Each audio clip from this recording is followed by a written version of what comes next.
You're listening to ArTEEtude, a podcast with artists created and produced by Detlef Schlich, a visual artist and ritual designer, living and loving in West Cork, and best known for his essay about the cause and effect of shamanism, art and digital culture.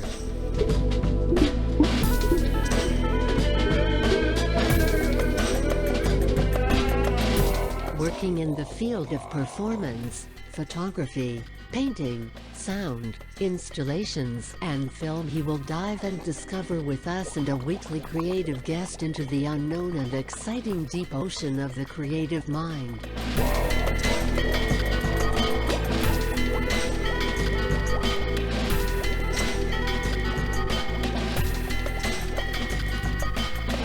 This is Detlef Schlich, and today we dive into the unexpected, deep ocean of the creative mind together with even Bodley, or even, no, not Bodley, even Funkboy Bodley, or even the terrible Bodley. So we had it already in two episodes before that, ArTEEtude 86 and ArTEEtude 87, and in the first one we spoke about his time in Tennessee and his growing up, which was quite intimidating for even, I mean, as an American, he was called even by his parents, and that was quite very special in this deep south of Tennessee. Even the terrible Ivan at the height of the Cold War, right? Yeah. Ivan, glad to have you here. It's great. Man, thank you so much for having me. This is a delightful format, and I'm really enjoying talking to you these episodes. It's lovely. I must say, I'm quite happy that, I mean, I started this podcast actually a year ago, August 2020, and just out of this glitch where we are all in, and I wasn't sure in which direction it will go, because first of all, I had artists here from West Cork, creative people from West Cork, and there are still a couple of them, but I would like to speak with them live, and not via Zoom. So I might still wait.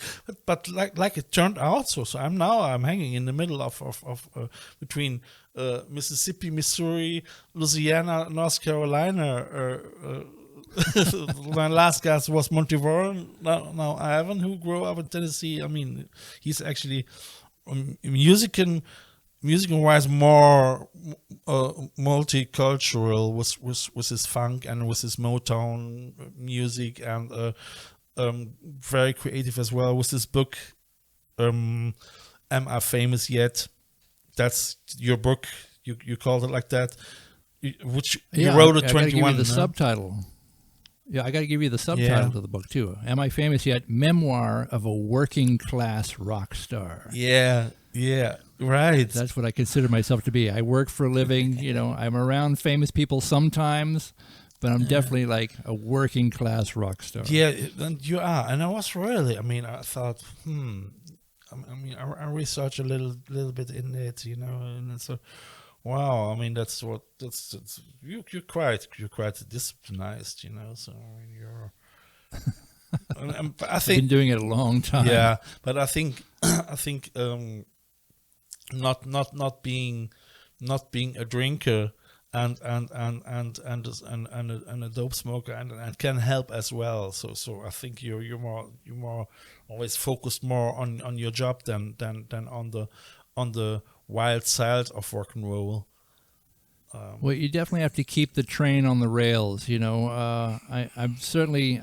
Last week I played a series of fundraisers up in Napa Valley, California, which is the California wine producing region. Oh, nice. So at the end of each job, they always had some locally made wines that we absolutely got to enjoy. Oh, great, yeah. But it's just a sort of a culinary, trip, a wonderful experience to have. But you're right; it's not the primary focus of the trip. The show, the focus of the show is to play and entertain people. You know, it's not about party, because that can really, you know, burn you out really fast. I mean, you know, I saw you actually. Even he sent me some photos from his use, because I gonna do for the promotion always collage. I'm getting, that's the nice thing as well. So I asked my talk guests if they can send images from an earlier live and so on, and I combine them with my artwork. I make this sort of ArTEEtude caps or maybe t-shirts. I don't know where everything will end. And Ivan sent me one with a t-shirt. It was from Motley Crue. Oh yeah, sure. Yeah, it was the Shout at the Devil tour. It was probably 1983. I'm wearing the Motley Crue shirt. That's when I was working for my college radio station. So I was the music director of my college station. So all the shows that would come through town, I would help them promote the shows, you know, on the air for the broadcast. Yeah. So a lot of the artists would come down for interviews. Motley Crue they didn't come down for an interview because they're more of a hard rock kind of pop station sort of act at the time. But the picture that I think I sent you, I'm wearing the Motley Crue shirt, but I'm also standing next to Cyndi Lauper. Ah, yeah, right. Yes, yeah, I remember. Yeah. It was Cyndi. Yeah. And was she the reason why you went to London? No. But you know, she was very much a part of that whole. You know, because when she first came out, you know, they were kind of marketing her as sort of an alternative pop. Like almost a college radio type of artist. You know, she became hugely famous in a very mainstream sort of way. I must say, the song True Colors, it was a song which was really, we all liked it because it was somehow alternative, you know? So absolutely, yeah, and the title of her first album was "She's So Unusual." That was the name of the album. So you know, it was very much, she seemed to be coming out of this very artistic, you know, strange, crazy colors in her hair atmosphere. Yeah. You know, and again, when you create something that way, there's no way to know if the general public is going to accept it and embrace it. No. With her, they absolutely did. You know, that she became a huge star. But she, you know, initially they thought that she was kind of this left field sort of weirdo, and but she was somehow, and it worked out for her. I would say she was somehow. I mean, I don't know her personally, but I could imagine that. I mean, we have a lot of that characters over here in the hinterlands of West Cork. You know, I mean, a lot of them living off grid and all that. You know, so and that would be actually probably the place where Cyndi would fit in somehow. Somehow. I think so. You know, she came from that sort of, again, very kind of creative background, but also she also has a complete genius for what would be accepted by the mainstream. And, you know, she has a tremendous voice. Her talent is amazing. She's her natural instrument is astounding.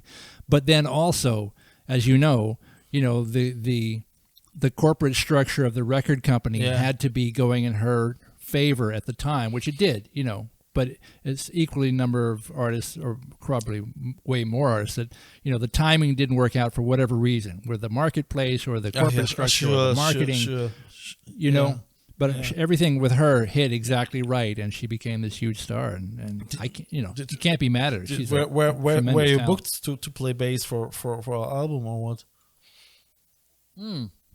No, I never got to play with her. That was I worked when that picture that you saw with the Motley Crue shirt. Yeah.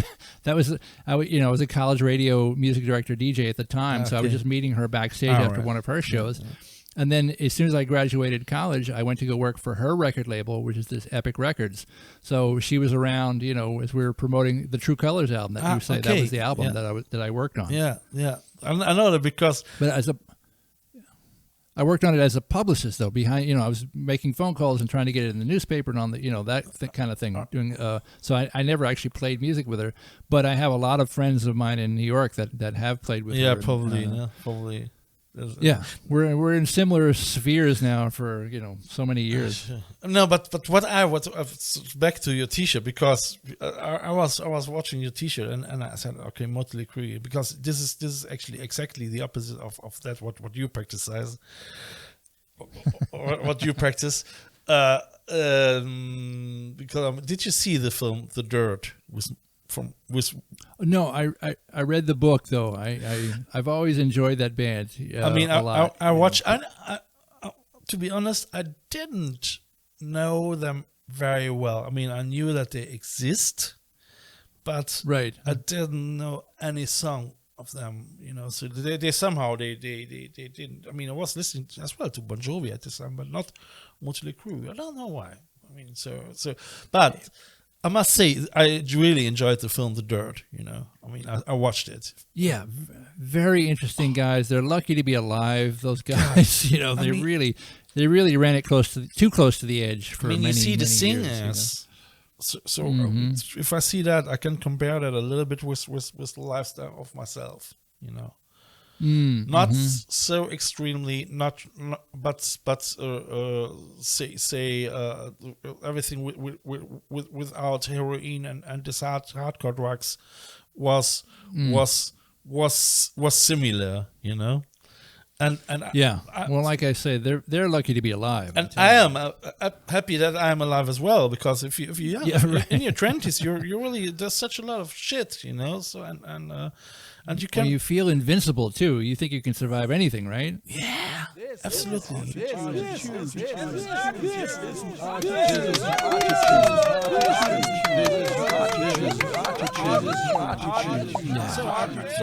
So I really understood that, but I mean, this guys, they're really. I mean, that's the problem. If you have money like shit, so you're and if you're not looking, you can afford heroin. God, if you're not looking a little bit after yourself, then oof.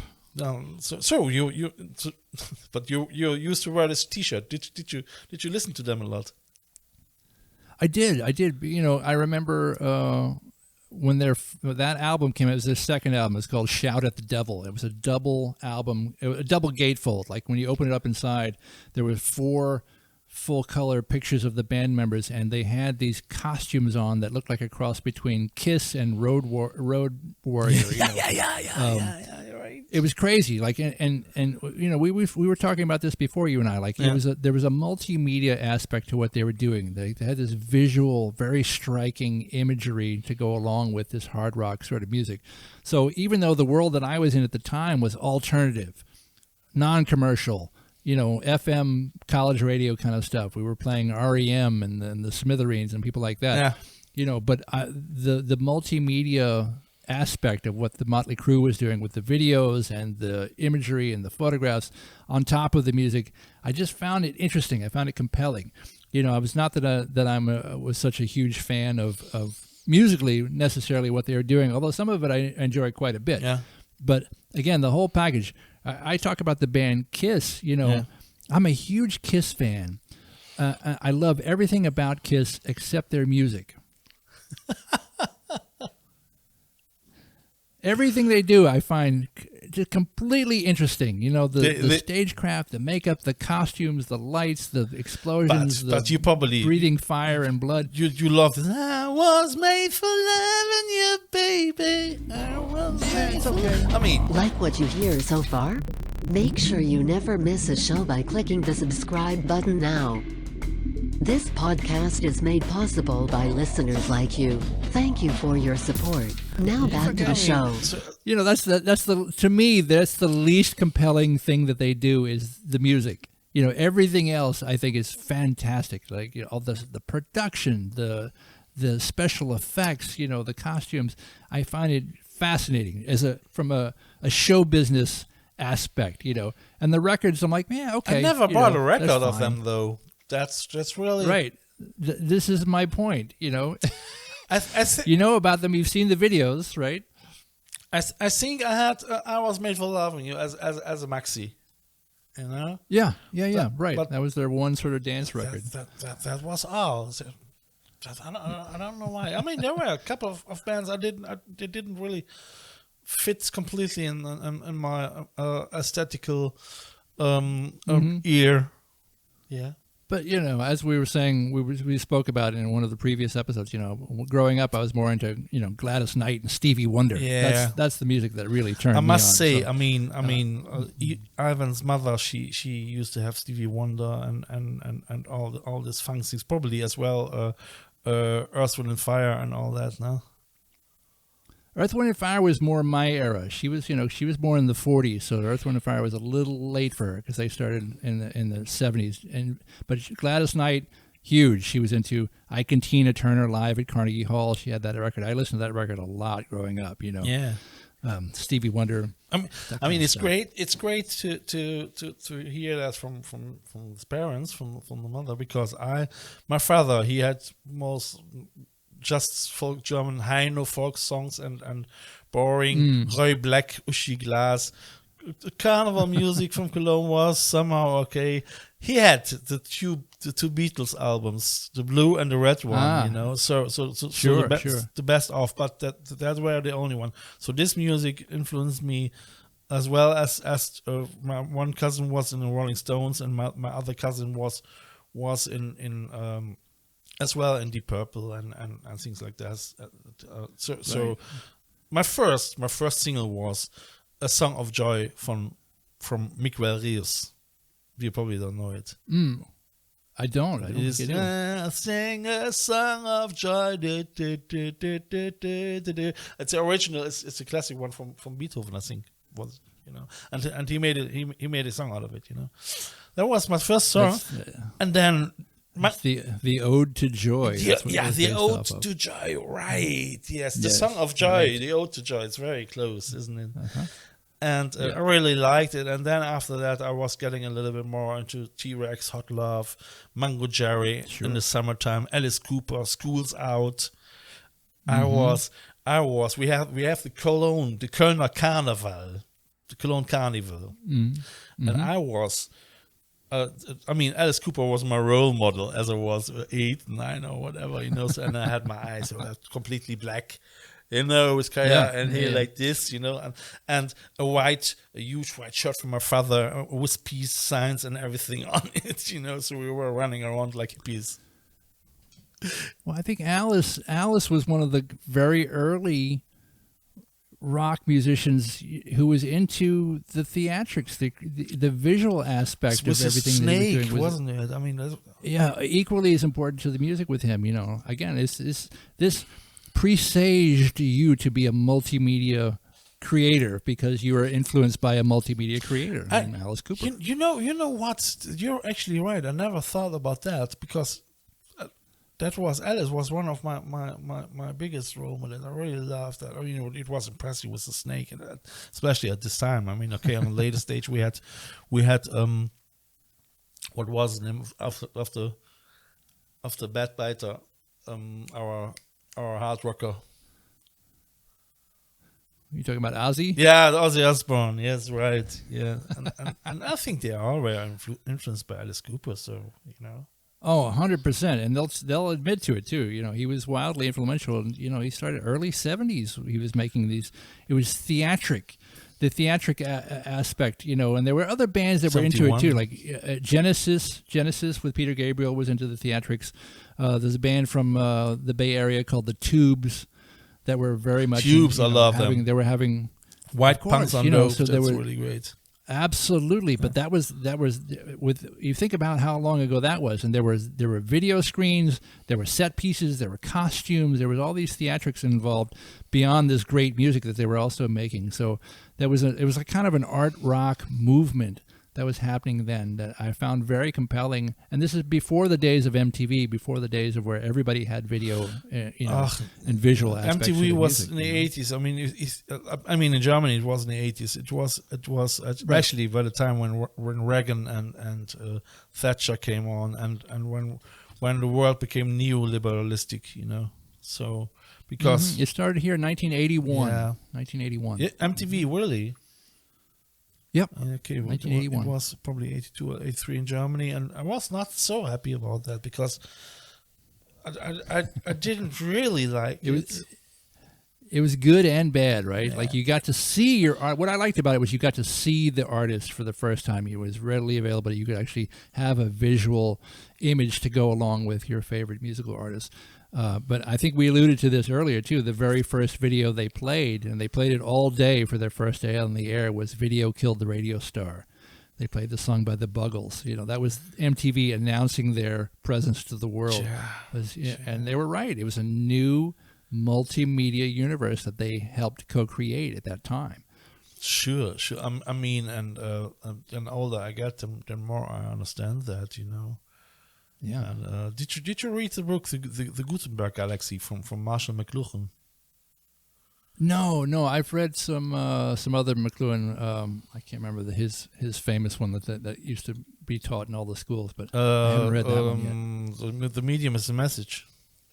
Is it yes, that one, right? Yeah, absolutely. I mean, he's great. He really predicted already the internet, you know, in the 60s.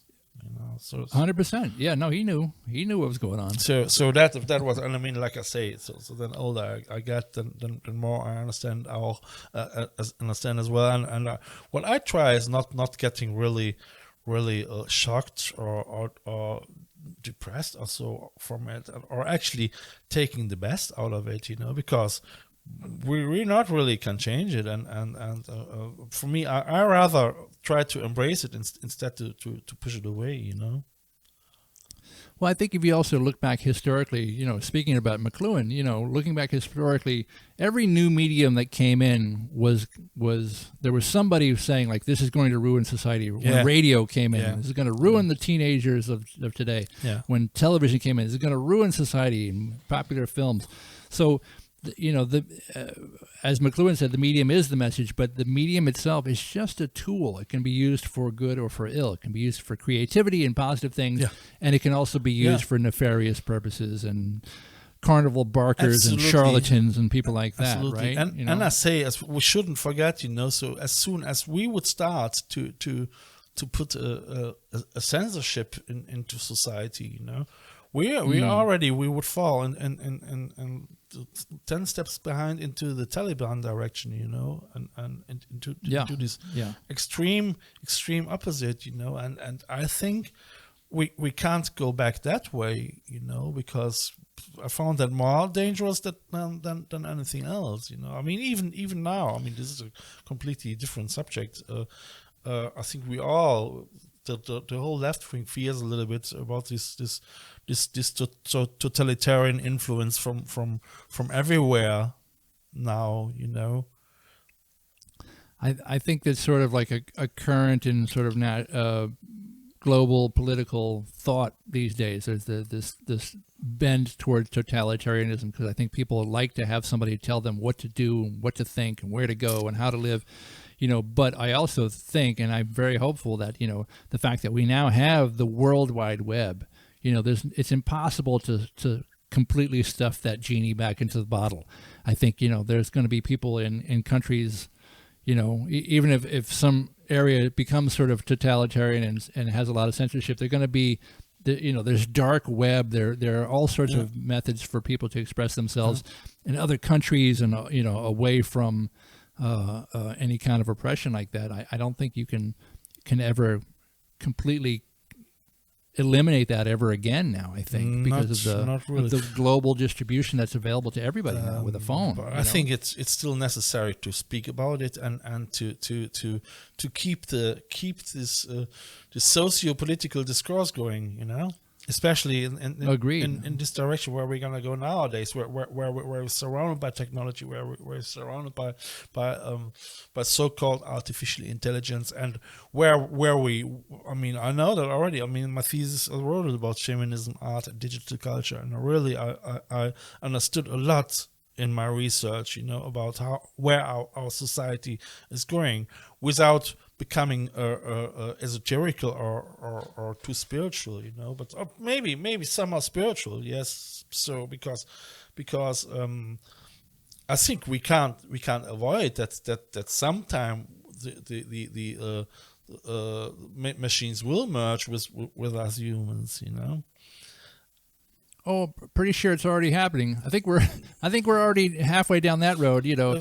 But again, I mean, I still don't have a pacemaker. Every one of these, But not yet. Give it time, right? We're all getting one soon. But I think, you know, again, all these things they're tools, you know, they're modes of expression, and they can be used for good or for ill. You know, you can go either way with it. Like there can be a lot of positivity and a lot of creativity that can come with whatever medium it is. Even if we all become cyborgs, there are going to be some really creative, interesting cyborgs that are doing really cool things. And then there are going to be some bad ones too. Like we've all seen Blade Runner. We know how that can turn out, right?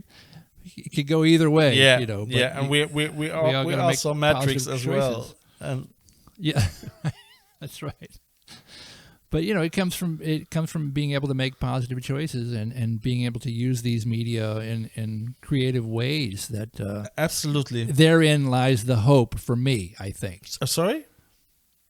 I said therein lies the hope for me. Like, you know, the fact that these new media and these new avenues, there is potential for positive creation to happen there, you know?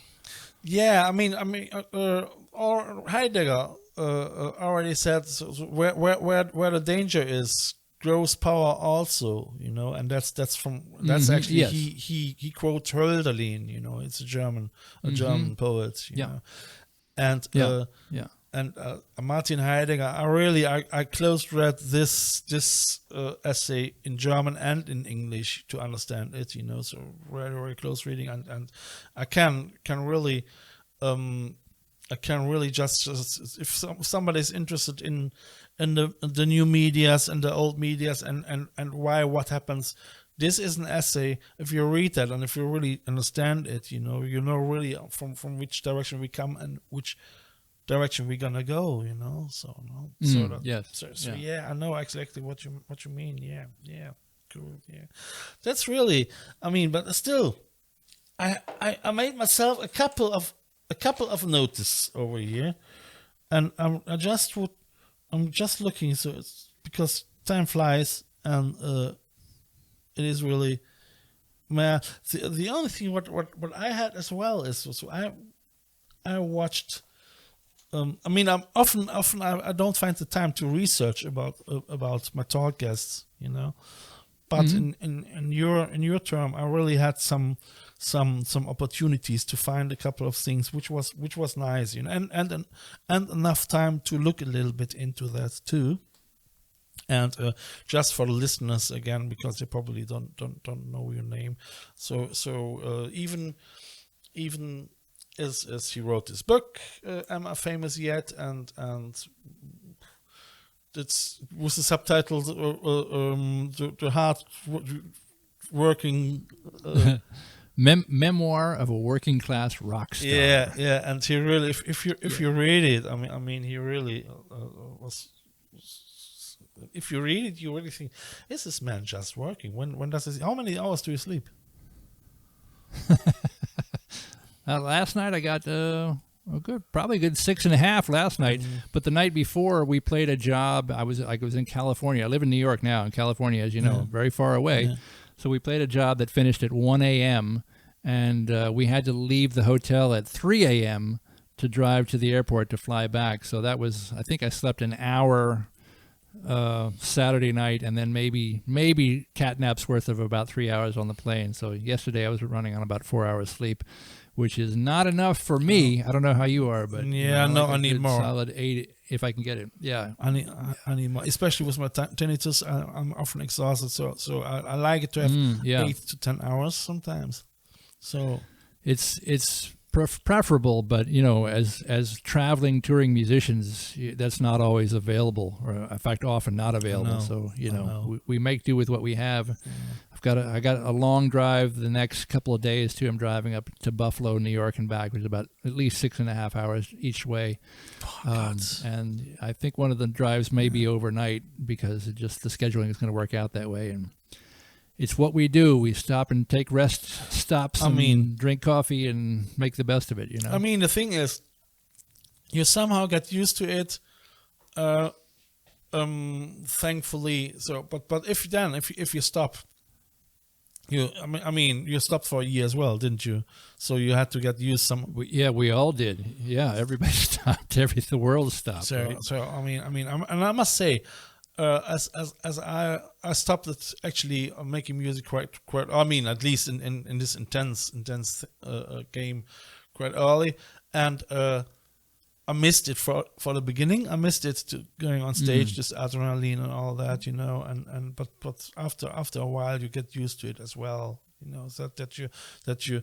But I think if then older you get, when we see it with the Rolling Stones, I think then more difficult is it to say no. I'm gonna stop it now being on stage, because you really can get addicted, like running and whatever as well, Yeah, I do that too. Do you? Yeah. So yeah. So you try to get a run, and even if I'm on the road, I try to get a run. You probably have a quite healthy lifestyle, don't you? Oh, I hope so. It's it's a constant struggle, because we were talking about this earlier. There's a lot of temptation around. There are people offering you drinks after every show. And God, sure. recreational chemicals, and it's very easy to I fall probably into could that, resist. I mean, if I'm on a wine sample gig like that, so resisting a good bottle of 20-year-old wine or whatever, no way. No, we tasted some lovely vintages from these modern wineries in California. It was very nice, But again, what you were saying too, like if when the music stopped for you, when your live performance stopped for you, you missed it, but then you turn your creativity into other pathways. So you started working more on the visual artist. You started working more on your writing or whatever you're doing. I think if you have a creative disposition, you'll find a way to create things, sure, regardless of the medium. Yeah. You know what I mean? Yeah. No, absolutely. I mean, that's the human condition it's very interesting brain what we have. So how adaptable it is, So that's unbelievable for sure. I'm just read. That was yesterday ago. I read that the creativity in general is a very ancient survival tool, Right. So Sure. That what goes back to cave paintings, right? It's at least that old that we know about, right? Yeah. And I mean, if we're gonna go back to birds, no, I mean, right. It's in our reptilian brain, the bird song. It goes back it's primal. It's the basis of what we do. Right? That is amazing. So that's really great. And I mean, like I say, so it's creativity. Without it, I wouldn't know what I should do. So I mean, just consuming and watching television, it wouldn't be my world. So. But for some people it is, and some people it is, but you can see when they come to the concerts or they come to even to the wedding gigs, like the people that are bankers and stockbrokers, they're dancing to your music for 4 hours, and at the end of the night, they'll come in and they'll talk to you, and you realize like, yeah, they probably played guitar in high school or something, and they always sort of wanted to do this, so they're very much in awe of the fact that we do this for a living, and they identify with it, even though that's not their daily reality. They're going to the office every day and wearing a shirt and tie, but they very much love hearing what we do, and kind of seem to express to us the wish that they wish they could do it as well. And I'm like, I understand. It's not an easy road, though. You have to be willing to make some sacrifices and figure out other ways to make money and that kind of thing. But I think a lot of people, even in the quote unquote straight world, really yearn to have a creative outlet of their own. I mean, I must say, I used to be very radical in younger years. I mean, especially in my 16, 17, 18. The background came. I mean, I never was involved with the terrorists, with the German Baader-Meinhof and so on. But I was somehow in a circle. So in the left wing, radical left wing, so squatted houses and all that surrounded me as well. Renania Art House was very, very, very, very punky and all that, So and I don't know if you heard about Baader-Meinhof. I've heard of Yeah, it, but I don't and know. this was very radical, you know. So it was they killed people and all that, and at the time in 16, 17, we were so radical that we somehow agreed with it to a certain extent, because we said, you know, but I mean, this changed completely, you know, and even I have nowadays, so because we still have a lot of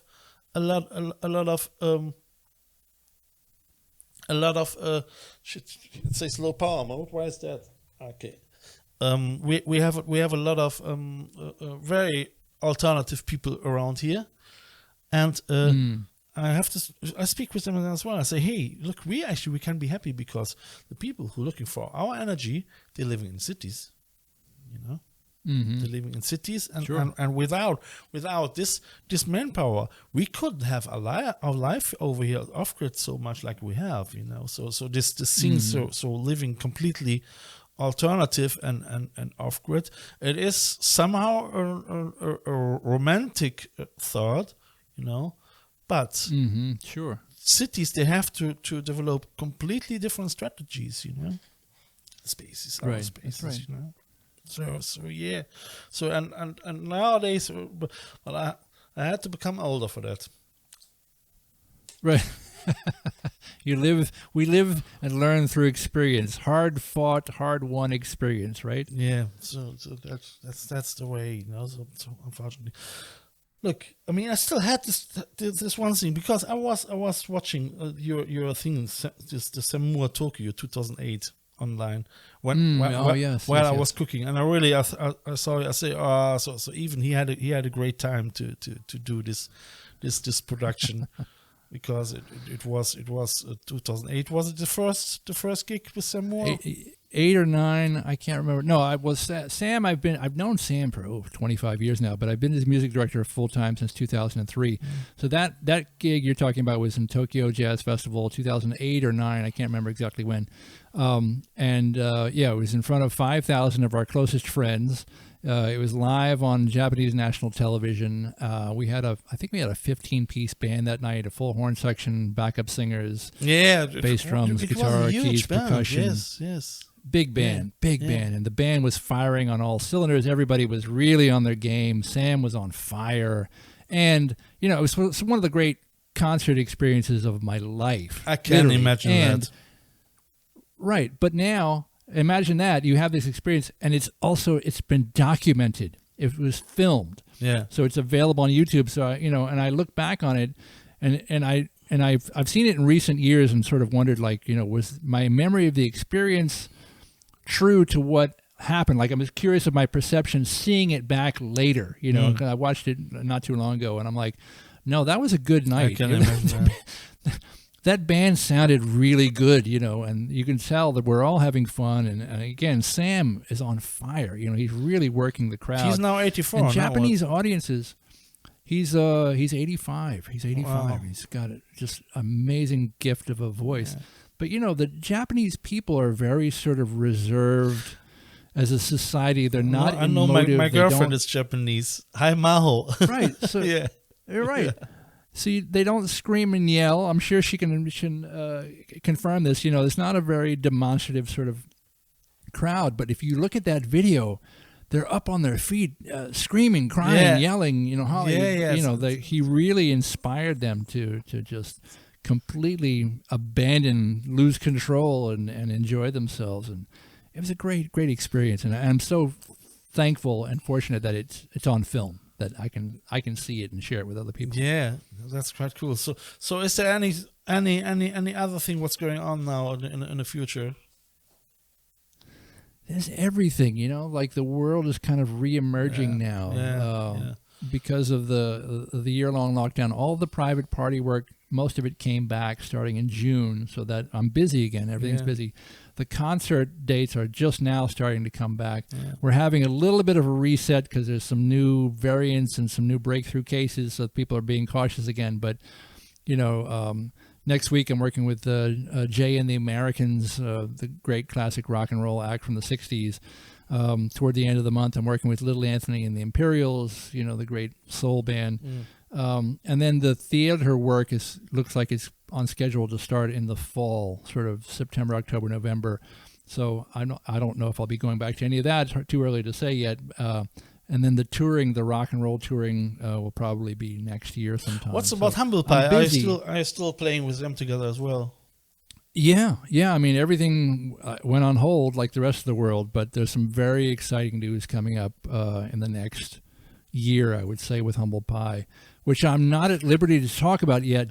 It's top secret information, but just stay tuned and look for Humble Pie on tour in a city near you. That's all I can say. I didn't know that they still exist. I mean, I used to listen to them somehow, and as I was young, but it was already a time where I was probably a little bit too young. But my cousins used to listen to them. You know, so that's I was laughing as I was seeing you with Humble Pie. You know, so it's unbelievable. You know, so but it's great for who was it? Was Small Faces were involved in that as well? Some Steve Marriott was originally with the Small Faces, yes, and Peter Frampton was with a band called The Herd, and Greg Ridley, I forget the name of his band. It was Spooky Tooth, I think, was his band, and then Jerry Shirley was this 16-year-old drummer of Wunderkind that they hired to start this British supergroup in about 1967, I think they started. And they really burned up the charts for a bunch of years. But who is very interesting group. Yeah, who's still there from the original members? Well, the sole survivor who owns the trademark is the drummer Jerry Shirley. So it's Jerry's band. So Jerry presents Humble Pie. Right. Jerry's not touring with us these days. He's had a hip replacement, and I don't think his health would allow him the rigors of a touring schedule. But he's very much presented this band. We're keeping very true to the integrity of the original Humble Pie music, and our leader is a gentleman named Dave Bucket Caldwell, who's a guitar player. He was in Bad Company for 13 years, right. And he was in the last version of Humble Pie, too. So when Greg and Jerry, the original founders of Humble Pie, did their last album, which I think was 2001, Bucket was in that band. So Bucket is the bridge between the legacy of Humble Pie and our current might have iteration. A look into that, because Bad Company, I like them. In the early years. Tremendous. Yeah. Tremendous. Yeah, Bucket was the Bad Company guitar player for 13 years. Can you imagine? What great music that is to play. Time flies. And I know it's great to talk to you. So it's really cool. I could talk to you hours, but my camera set already is almost on safe mode. And because I film, I'm gonna do it with my iPhone camera because it's a better quality than with my laptop camera. And I still have one song, so because even he has a band called Funkboy, Funkboy, Bodley, and we had already two songs. One song in the last episode, one song in ArTEEtude 86, and today we're gonna play Crab Walk. And so I would say, dear listeners, come and join us dancing a minute with Crab Walk and the Funkboy. Yes.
great. Oh, I'm so sweating and everything. I was dancing like mad here for 5 minutes. Yeah. That's cool. I mean, you are used to it. You know, you are always. 4 hours on stage and 4 hours moving. I mean, that keeps fit. You don't need to run. I don't, but I surely enjoy it. That song, too, incidentally, you just played, features Moses Moe from the band Mother's Finest on guitar, and Crispin Sio from the Uptown Horns. He's the gentleman who played the saxophone solo on James Brown's Living in America. So those are my compatriots, and Kenny Soul from the band Dag. We recorded that completely in isolation during quarantine. We did it all file sharing on the web, and I'm so lucky to have those guys playing with me. It's great. Really like the way that track came out. I mean, I must say this song is very, very, very, very percussive. You know, so a lot of percussions in the back, more than any other songs. You know, but it's really Well, we and to that end, we hired we didn't hire. We did it all out of the love of the sport. My friend Doug Henricks is playing percussion on that. He was the percussionist on the Broadway show In the Heights. So he's a tremendous. He sent me like 7 or 8 different percussion tracks that I just layered all into that. I was mix. Yeah, I mean, I love the band. What was it? Was it War? Oh yeah, War. Sure. They had as well a huge percussion carpet always in the background. You know, always. There were always congas and shakers and tambourines and shakerettes going. What a great sound. I mean, I always love that sound. We still have every Monday our percussion Monday morning from 11 to 12:30. You know. So nice. So a friend of mine, he used to build African drums together, and he has a huge armada of percussion stuff, you know. So he comes over here, and we catch up with 5, 6, 7, 8 people, and gonna do freestyle, you know. I have my ukulele and my guitar. Sometimes I'm just singing solo, some weird stuff, and we have fun, you know. So that's. It's great. It's cathartic. It releases this energy. You know, when you're playing in a circle of people who are all like-minded, you know, it's a very communal experience. It is, and that's the sense. That's Thomas' idea. So his idea is this huge communal thing. Yeah. It's cool. To me, that's one of the great things about playing music is being able to work in an ensemble. You know, work with people because you're reacting in real time and you're creating in real time, and it's very. I miss that a little bit, you know. So I really enjoyed the time when I used to play in a band and all that, you know. So that's a great thing and a great experience, you know. But you can't have all, you know. So I mean, on that note, so I started my podcast, and on that note, I just can as well. Tell the guys what I'm gonna do here, what I already told in the first and second episode. The merchandising hell. The merchandising hell with t-shirts, with cups, but all the stuff is part of my own life. So I call it crazy digital shamanism, you know. So putting the offline world. The online world on creative digital ways into the offline world, and then people can take it back into the online world, you know. And if you go to ArTEEtude.com, you get it really for a reasonable price, you know. So I mean, I think the caps they cost between 12 and 16 euro. We have as well Ivan Funkboy Bodley. In the Hall of ArTEEtude, number 88, with a special collection, Mark. So you will find that all on my subscription. I'm honored. You find Ivan's book as well. I mean, I should put the Amazon link from your book into my subscription. Absolutely. And also for anybody interested, funkboy.net, funkboy.net has links to all of my social medias, has the Amazon links to the music, the book, everything's available there as well. You might just send it maybe to me in a doc file or so, and I put everything in, you know. That's not... Of course, 100%. That's cool. As well as your Instagram at Ivan Funkboy Bodley, I think, Yes, that's right.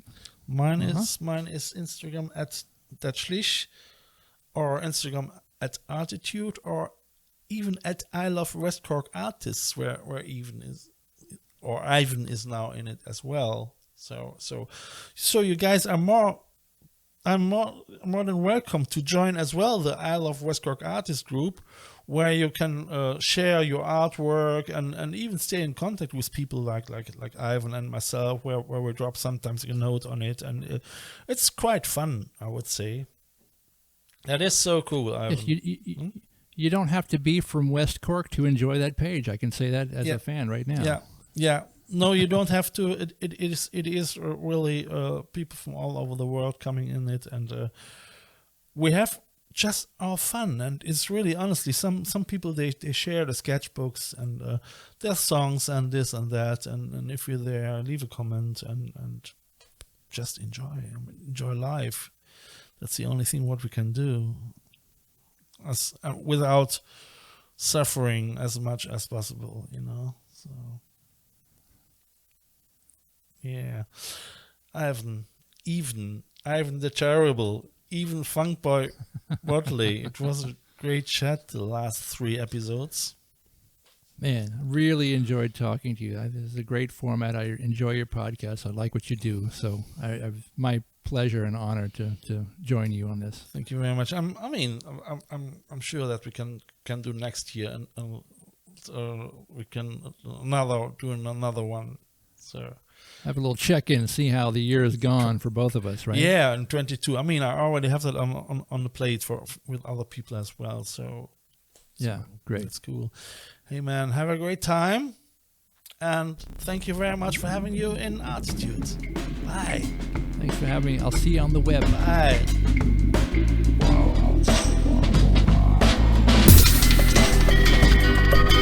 You have listened to ArTEEtude, West Cork's first art, fashion and design podcast. ArTEEtude, never so close again. That was too close.